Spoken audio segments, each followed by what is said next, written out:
And thanks so much, Jim, for the invitation, and to all of the organizers, the wonderful readers. When I was pregnant with my son, the idea of carrying a child to full term, of feeling his limbs stretch inside me, of trying to see with my mind's eye each group of embryonic cells forming beneath my own, filled me with awe and joy. At the same time, my pregnancy reignited an old preoccupation. Who were our people beyond what I know? My scant knowledge stretched back only 3 generations, past my own parents and grandparents, to land squarely into the grotesque history of my great-grandparents, Mary and her one true love, Bert Bridges, the father of her only child, Houston, who was my mother's father. Bert and Mary's story is a tale of young love, gestation, and child rearing cut short by racial violence. Likely, while Mary was still pregnant with Houston, Bert was lynched in Mississippi circa 1904.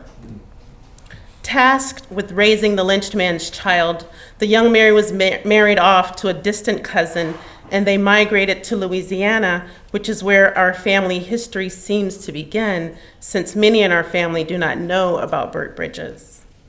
When I was a child, I didn't know this part of our legacy either, but I believe my body knew.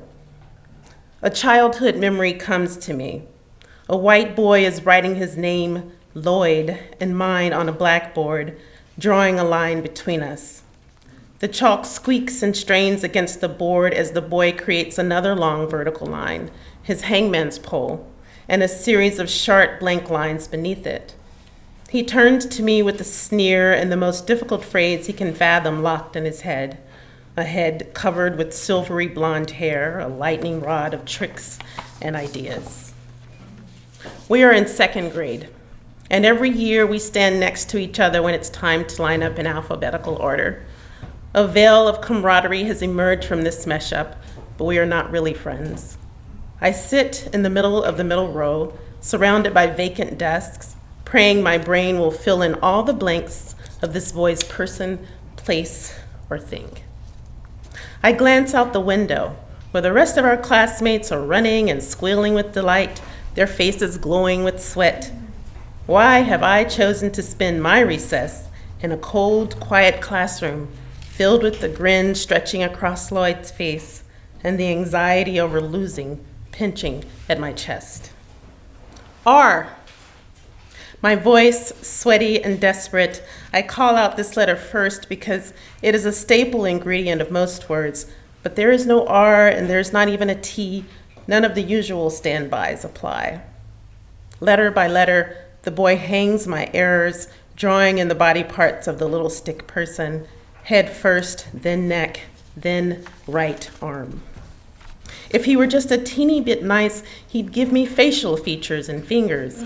He'd bless me with a triangle skirt, endowing me with more time. Time or not, I am stuck. I have run out of the safe consonants and vowels. I feel caged and can sense my stomach sinking. Half of my stick body dangles on the edge of the pole as my opponent greedily waits to shout out my defeat. I sit frozen in my bone-hard seat, feeling myself diminishing centimeter by centimeter. The line extending from the expressionless carved-out head on the blackboard is a vein in my neck. Where's Miss Spelling Bee now, Lloyd teases as he fills my stick body in on the chalked gurney. Hung, he rings. I picture a little silver bell dangling at the back of his throat. Hung, hung, hung. The word echoes through the room. Fear and saliva rise in my throat. Psychologists call it trauma ghosting, the body's ability to remember a trauma that happened early in one's life or even an ancestor's life. It can manifest as an extreme and inappropriate reaction to anything that reminds the body of that early trauma. By the time I left for college, I had learned of our family's history, thanks to the storytelling tongues of my mother and Uncle Cricket. They told me they had been successful only after much badgering and squeezing out of Grandma Mary over the decades, little broken off bones of our American lynching story. Her silence was meant, I suppose, to protect the family from the horror of Bert's death.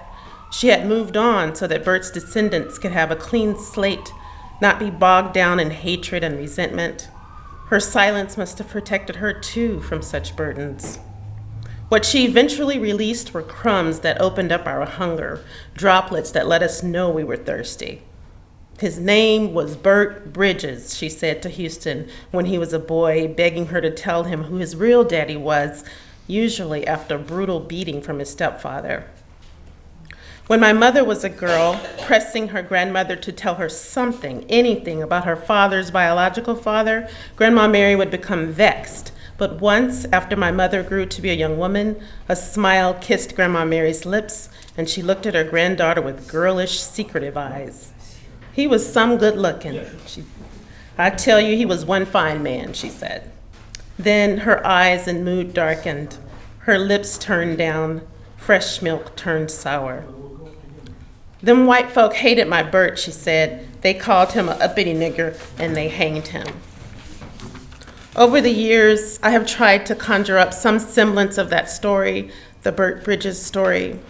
I want to know, how did that one act of domestic terrorism not only rip apart what I have come to call our first family, but also set off a ripple effect in our bloodline?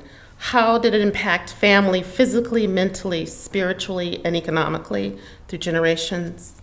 And how has it impacted the generations of the lynchers? I remember Grandma Mary well. She lived until she was 95. When she wasn't making tea cakes or sitting out on the front porch, she'd sit in our back bedroom, dipping snuff, shooing away ghosts, dozing off. I have just one photograph of her.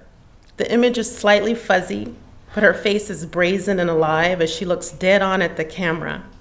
She holds her head high, her mouth in a straight line. Her eyebrows are stretched above her eyes as though she is questioning the photographer's choice to photograph her.